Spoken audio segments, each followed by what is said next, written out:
నమస్తే welcome to our channel. దివంగత నేత రాజశేఖర్ రెడ్డి గారి వర్ధంతి నేడు. మరి ఈ సందర్భంగా వైఎస్ జగన్మోహన్ రెడ్డి చేసినటువంటి ట్వీట్ ప్రస్తుతం చర్చనీయాంశంగా మారింది.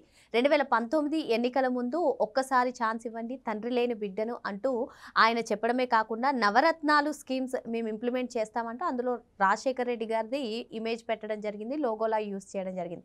వన్స్ అధికారంలోకి వచ్చిన తర్వాత ఎక్కడా కూడా రాజశేఖర్ రెడ్డి ఫోటో లేనిటువంటి నేపథ్యం. మరి ఈరోజు ఆయన వర్ధంతిని పురస్కరించుకుని miss you so much daddy అంటూ పోస్ట్ చేసి మళ్ళీ రాజశేఖర్ రెడ్డిని ఆ లోగోలో ఉంచి ఆ పోస్ట్ చేయడాన్ని ఏ విధంగా చూడాలి తెలుసుకునే ప్రయత్నం చేద్దాం. దీన్ని విశ్లేషించడానికి మనతో పాటుగా ఉన్నారు ప్రముఖ రాజకీయ సామాజిక విశ్లేషకులు అప్పసాని రాజేష్ గారు. నమస్తే సార్. నమస్తే. జగన్మోహన్ రెడ్డి గురించి చాలా మంది చెప్తూ ఉంటారు సార్, తండ్రి శవాన్ని అడ్డు పెట్టుకుని రాజకీయం చేయాలని చూశాడని చెప్పి. మరి 2019 ఎన్నికల ముందు కూడా తండ్రి లేని బిడ్డను నాకెవరూ లేరు అని చెప్పి ఒక్కసారి ఛాన్స్ ఇవ్వండి అని చెప్పి అధికారంలోకి వచ్చారు. మరి ఎన్నికల ముందే ఏదైతే నవరత్నాలు అని ప్రకటించారో దాంట్లో రాజశేఖర్ రెడ్డి గారిది ఇమేజ్ ఉంది. వన్స్ అధికారంలోకి వచ్చిన తర్వాత రాజశేఖర్ రెడ్డి గారి ఇమేజ్ కాకుండా తన ఇమేజే పెట్టుకున్నారు. మళ్ళీ ఈరోజు వర్ధంతి సందర్భంగా మళ్ళీ ఆ పోస్టర్ని ట్విట్టర్లో పోస్ట్ చేస్తూ రాజశేఖర్ రెడ్డి గారు ఉన్న ఇమేజ్ని అంటే 11కే పరిమితం చేశారని చెప్పి ఈరోజు రాజశేఖర్ రెడ్డి గారు గుర్తొచ్చారా, లేదంటే వర్ధంతి జయంతి సందర్భాల్లోనే రాజశేఖర్ రెడ్డి గారు గుర్తొస్తారా? ఇటువంటి కామెంట్స్ అయితే వినిపిస్తున్నాయి సార్, మీరేమంటారు? మరి మనం మన దైనందిక జీవితంలో మనకు కొంతమంది వ్యక్తులు తారసపడుతుంటారు. అంది వచ్చే అవకాశాలని సద్వినియోగం చేసుకుంటా చాలా వేగంగా జీవితం ఎదిగే వాళ్ళు కొంతమంది ఉంటారు.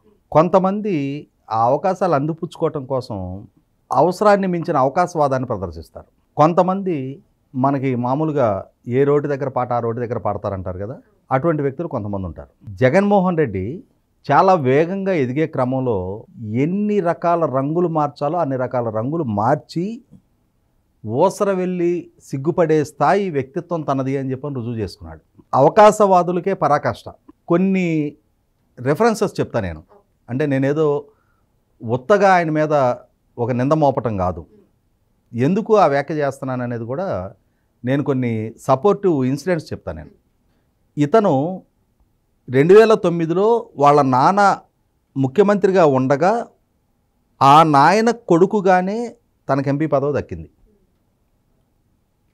కేవలం వాళ్ళ నాన్నగారు చనిపోయే నాటికి అతనికి 4 నెలలు మాత్రమే రాజకీయ అనుభవం ఉంది. ఈ నేపథ్యంలో వాళ్ళ నాన్నగారు రాజకీయ వారసుడిగా తనని పరిగణలోకి తీసుకొని తనకు ముఖ్యమంత్రి పదవి ఇవ్వలేదు అని చెప్పని వాళ్ళ నాన్నకి రాజకీయంగా ఆయన ఎదుగుదలకి అవకాశాలు అంటే ఆయన కూడా ఊహించడానికి అవకాశాలు ఇస్తూ వచ్చిన కాంగ్రెస్ పార్టీ. ఎందుకంటే రాజశేఖర రెడ్డి గారు 1978లో కాంగ్రెస్కి ప్రత్యర్థిగా రెడ్డి కాంగ్రెస్ నుంచి గెలిచాడు. గెలిచిన వెంటనే అప్పుడు అధికారంలో ఉన్న కాంగ్రెస్ పార్టీలోకి ఫిరాయించాడు. కాంగ్రెస్ పార్టీ ఆ పార్టీలో నుంచి వచ్చాడు కదా అని చెప్పని చులకన చేయకుండా చాలా యంగ్స్టర్గా ఉన్న రాజశేఖర రెడ్డి గారికి మంత్రి పదవి ఇచ్చింది.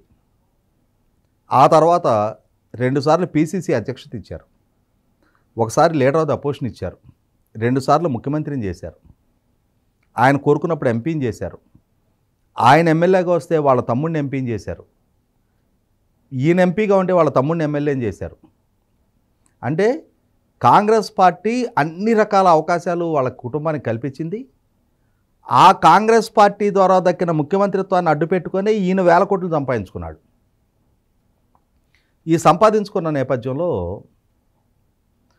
అప్పటి వరకు కాంగ్రెస్ ఎంపీగా ఉన్న ఆయన వాళ్ళ నాయన చనిపోయిన తర్వాత ముఖ్యమంత్రి పదవి తనకు ఇవ్వలేదు అని చెప్పని కాంగ్రెస్ పార్టీతో విభేదించి బయటకు వచ్చాడు. ఈలోగా ఈయన మీద అక్రమాస్తుల కేసులు నమోదైనాయి. ఈయన జైలు పాలయ్యాడు.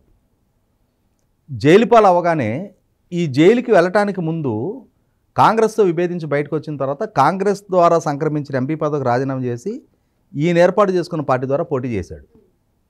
ఆ పోటీ చేసిన సందర్భంగా చేసిన ప్రచారంలో వాడిన పదం ఏంటి?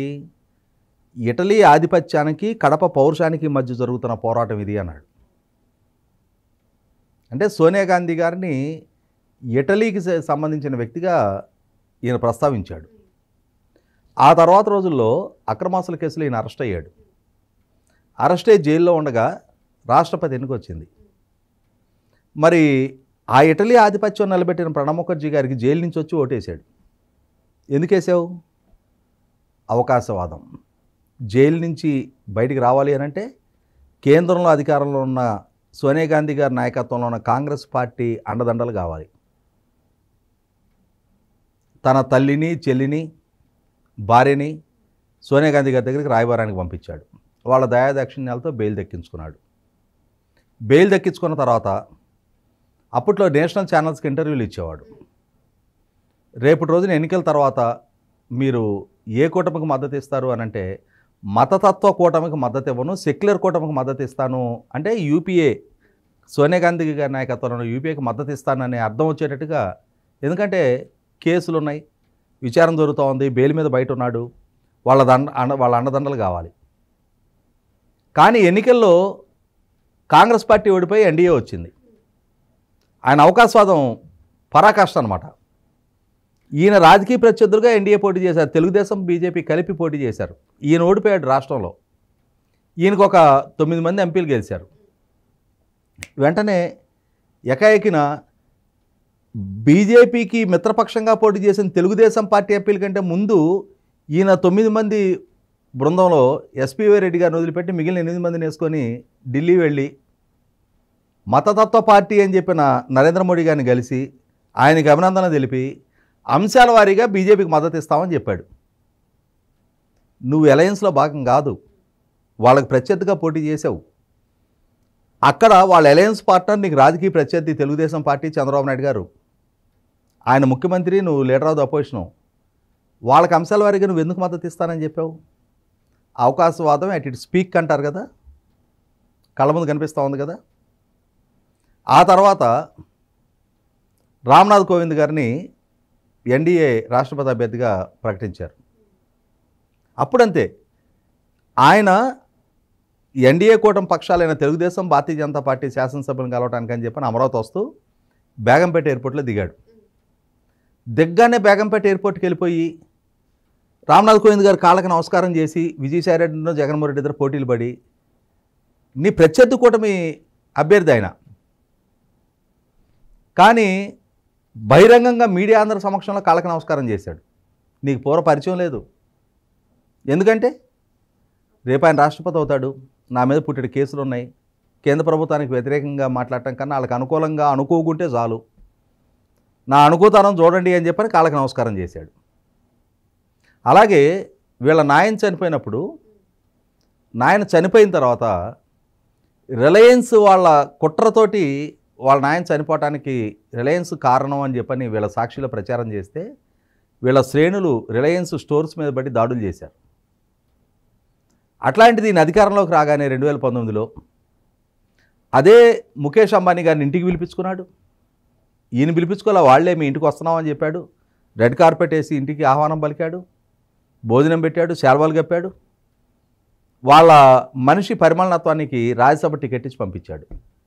అప్పుడేమో మా నాయన్ని చంపారని చెప్పని సానుభూతి రప్పించుకున్నాడు, వాళ్ళ మీదకి జనాలను ఉసుకెళ్ళిపాడు. ఇప్పుడేమో ఇంటికి రప్పించుకొని భోజనం పెట్టి వాళ్ళకి రాజ్యసభ సభ్యత్వం ఇచ్చాడు. అవకాశవాదం ఎట్ ఇట్ స్పీక్. అది అలాగే తల్లి చెల్లి విషయంలో కూడా తాను జైల్లో ఉన్నప్పుడు వాళ్లే దిక్కు.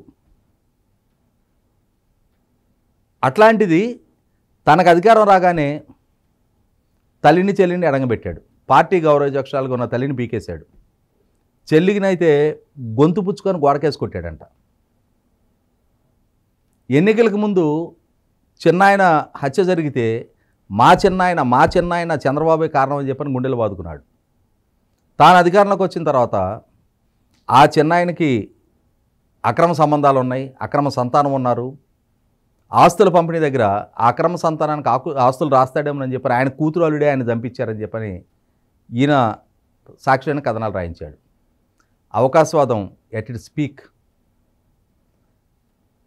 అలాగే మీరు ప్రస్తావించినట్టుగా ఆ రోజు రాజశేఖర రెడ్డి గారితో అవసరం, అధికారం దక్కిన తర్వాత ఈ రాజశేఖర రెడ్డి కోన్కిస్క, నా వల్ల ఈ అధికారం వచ్చింది, నా పాదయాత్ర, ప్రజలు నాకు ఇంతటి ఆదరణ ఇచ్చారు, రాజశేఖర రెడ్డికి వచ్చినాయి 5 సీట్లు, నాకు వచ్చినాయి, కాబట్టి I'm more than Rajasekhara Reddy అని ఫీల్ అయ్యాడు. కానీ ఎప్పుడైతే గిరా జనాలు తిప్పి బండకేసి కొట్టారో, 151లోంచి 5 పీకేసి 11 వచ్చినాయో, మళ్ళీ మూలాల్లోకి వెళ్ళాలి, మళ్ళీ మా నాయన భజన చేయాలి, మా నాయన బొమ్మ వాడుకుంటేనన్నా మళ్ళీ ఏదైనా ప్రజలను పరిగణలోకి తీసుకుంటారేమోనని చెప్పనే అవకాశవాదాన్ని ప్రదర్శిస్తున్నాడు. ఈ విధమైన కేసు రిఫరెన్సులు చెప్పాలి అనంటే ఒక 100 సంఘటనలు చెప్పొచ్చు.